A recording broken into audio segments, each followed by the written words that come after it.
Have you ever felt so low that it seemed that you had to look up to look down? Have you ever felt like giving up? There are 3 keys to get you back on track so that you may live a life and not merely exist. Yes, my friends, it's Eli's dad, and yes, we've all experienced that depressed feeling of hopelessness at some time in our lives. Isn't that when you need a dad the most? That's when you need someone to educate, lead, and inspire you. And that's my subject today on Project Eli. So come join Eli and me. Now, part of being a dad is being able to help your offspring when they feel so low that giving up is their preferred option. It doesn't matter how old you become, Eli. My dad was giving me advice when he was in his 70s. I was a beneficiary of its worthiness myself when I was about 50. Let me share the experience with you. Now, rather than detail my tale of woe, I will focus on the solution. Why? Because everybody has a tale of woe, and they're all different and devastating. And while everybody's issues are different, the solution is always the same, and it comes in 3 parts. Now, these 3 keys don't necessarily come in any particular order, but they are all connected. Now, the first one that we're going to talk about is to raise the bar. Quite simply, this means that you must see your situation as it is without embellishing it. You must see it as it is and not better than it is and worse than it is. Don't spend your time complaining and explaining to yourself and others why your circumstances are worse than the end of the entire world. Conversely, don't embellish positively and spend your time trying to polish a cow pie. A cow pie is a cow pie is a cow pie. Now, to raise the bar requires that you're realistic in the assessment of your situation. We all have some positive attributes. You know, Eli, I'm reminded how one of my mentors, Bob Anderson, would help some people when they would come in to interview with us. He'd always ask each candidate when they to come in, sit down, he'd hand them an index card and say, would you please put your name, your phone number, and your best business asset on the index card. Now, frequently, a person would come in and they'd appear stuck. Bob would ask them if he could help. They would often respond that they were having a little bit of trouble identifying their best business asset. And then Bob would ask them, are you breathing? And they would nod. And he'd tell them, write it down.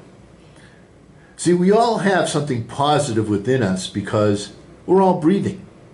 If you're stuck, write it down. Then, having made a realistic assessment of your situation, raise the bar 1 notch. Be sure that the aforementioned notch is an achievable goal. The key is to establish some forward progress, some momentum. Raise the bar. The next thing we're going to look at, I call change your mind. One of the reasons that most people want to give up is that their minds are locked on a particular paradigm. The angle of their lens is focused in a single direction.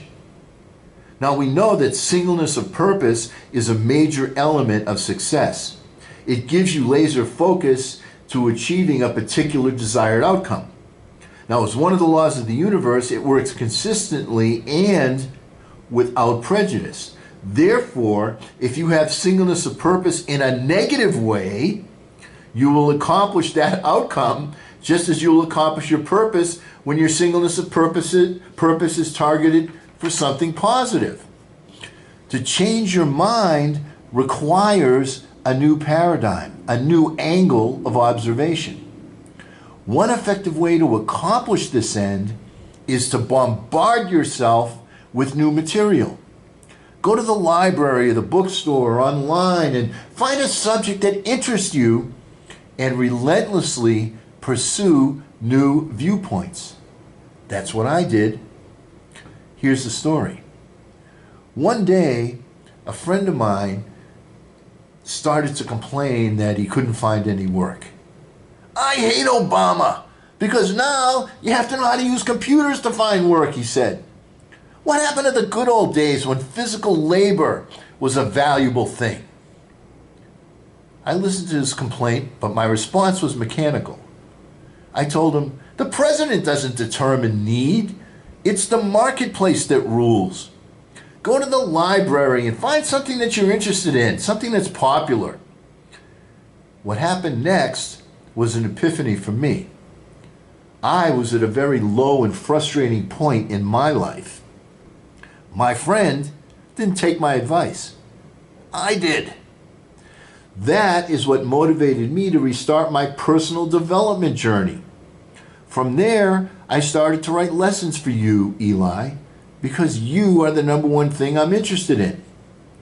That whole situation evolved into sharing my knowledge and mentoring online as I raised the bar a notch at a time. I was able to rekindle my passion and take it to the next level. I started to respond to internet pundits, quote unquote, and without even trying, over 200 people subscribed to me. Now those 200 people are the inspiration to go public with Project Eli. The key piece was to find something that interested me and start absorbing additional viewpoints. Now the third catalyst to negate the feeling to give up is to open a take charge account. Fortunately, a good credit rating is not an essential prerequisite. You first see where you are, not better and not worse, but see where you truthfully are. You find something that generates your interest, and then you assign yourself some small task to move forward one notch. Something easy to do, something to get you started, something to build momentum, something that allows you to make progress, something that gets you to a starting line and you start. You take charge by action, and that accomplishes something. It doesn't matter how small it is. You feed your head with viewpoints and move your mass forward. Quite simply, it's the law of inertia in action. A body in motion will stay in motion, and a body at rest will stay at rest. You must get your body in motion, accomplish something small, make progress, and establish the mindset of moving forward. This formula will create passion, and each piece will be fueled by the activity.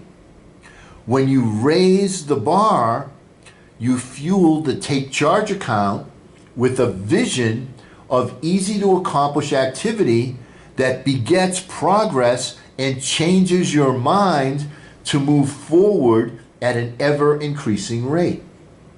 When you open the take charge account, you begin movement that fuels you to raise the bar higher and higher by changing your mind to envision bigger and bigger notches to see and conquer.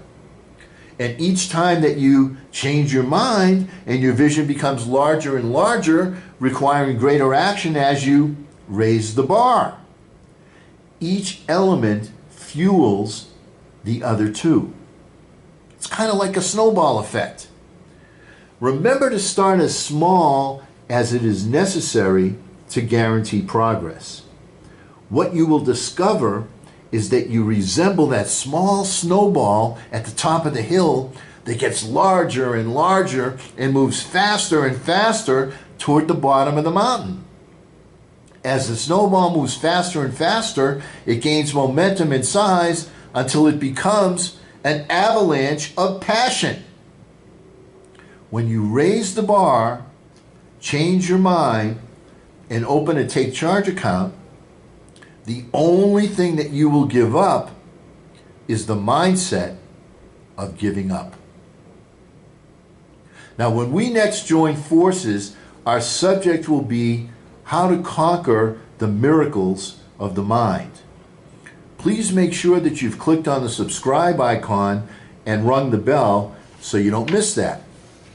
Now, Eli suggests that you might want to tell your friends and make a comment or a suggestion if you found value in this video. He'd also like you to click the like button.